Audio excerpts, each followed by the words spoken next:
பராசக்தின்னு ஒரு டைட்டில் வச்சிருக்காங்க. அப்படி டைட்டில் கேட்டோடனே எனக்கு ஞாபகத்தில் வர்றது கலைஞர் அவர்கள் தான். சிவாஜி கணேசன் அவர்களும் கலைஞர் அவர்களும் ஞாபகத்தில் வராங்க. ஸோ அந்த டைட்டிலை வந்து அவ்வளவு கேவலமாக ரிப்பீட் பண்ணி சொல்றதுன்னு ஒன்று இருக்கு. பராசக்தியில் பரதேசின்னு சொல்றது ஒரு ரிப்பீட் பண்றது ஒன்று இல்லையா? ஒரு யூடியூபுக்குன்னு ஒரு கலாச்சாரமே கிடையாதா? மட்டமாக அப்படி பேசலாமா? அதாவது வந்து பொது கக்கூஸ் மாதிரி ஆயிடுச்சு. நான் வருவேன், நான் வந்து பொது கக்கூஸ்ல யூஸ் பண்ணுவேன், அங்க வந்து என்ன வேணா பண்ணுவேன், எப்படி வேணா கிறுக்கி வச்சுட்டு போவேன், நீ யாரா கேட்கறதுக்கு அப்படிங்கிற மாதிரி வந்து ஆயிப்போச்சு. ஒரு ஜெயம் ரவி படம் ஒரு பக்கம் போடுறாங்க சார், காந்திமதி படம் ஒரு பக்கம் போடுறாங்க சார். போட்டுட்டு இவரின் முன்னாள் மனைவி யார் தெரியுமா அப்படின்னு போடுறாங்க. யாரு? ஜெயம் ரவியும் காந்திமதியும் போட்டு இதை லட்சக்கணக்கில் நீங்க போய் பார்க்குறாங்க சார். என்ன சார் செய்வீங்க நீங்க?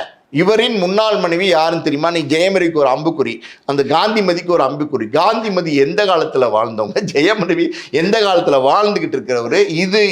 இது பொய், இது ஃபேக்கு, இது ஏதோ வந்து சும்மா சொல்கிறாங்கன்றது கூட புரியாமல் அதை கிளிக் பைட் பண்ணுறாங்க. கிளிக் பண்ணி அதுக்குள்ளே போய் பார்க்குறாங்க. மனோஜ் பாரதிராஜாவுடைய மகன் இறந்துருந்தா இல்லையா, அது வந்து கூட்ட நெரிசலில் வந்து வீடியோ வந்து முகத்தை சரியாக எடுக்க முடியலேன்னு ஒரு வீடியோ எடுக்கிறவர் வந்து ஃபோட்டோகிராஃபர் பார்த்தீங்கன்னா அந்த பாடியோடைய மேல் தட்டிலே ஏறி படுத்து இப்படி எடுத்துட்டு இருந்திருக்காரு.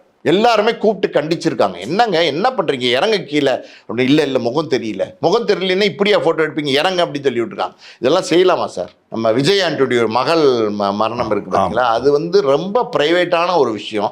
அங்கே அவங்களுடைய அந்த குடும்பத்தாருடைய சோகம்னு ஒன்று இருக்குது பார்த்தீங்களா, அதை கூட உணராமல் அங்கே உள்ளே போய் கேமரா எடுத்துக்கிட்டு தள்ளு முள்ளு பண்ணி கூட்டத்தோட கூட்டமாக இவங்க போய் அந்த வீடியோ எடுக்கிறது, ஃப்ரீசர் பாக்ஸ் எடுக்கிறது, இதெல்லாம் எவ்வளோ தப்பு சார். உயிரோடு இருக்க பல பேருக்கு மாலையெல்லாம் அது ரொம்ப விமானத்தில் வருகிறது, பாடி விமானத்தில் வருகிறது, உடல் விமானத்தில் வருகிறது. வார்த்தையே மரணம் அப்படின்னு போட்டே போடுறாங்க சார். அது இன்னும் ரொம்ப கொடுமையா இருக்கு சார்.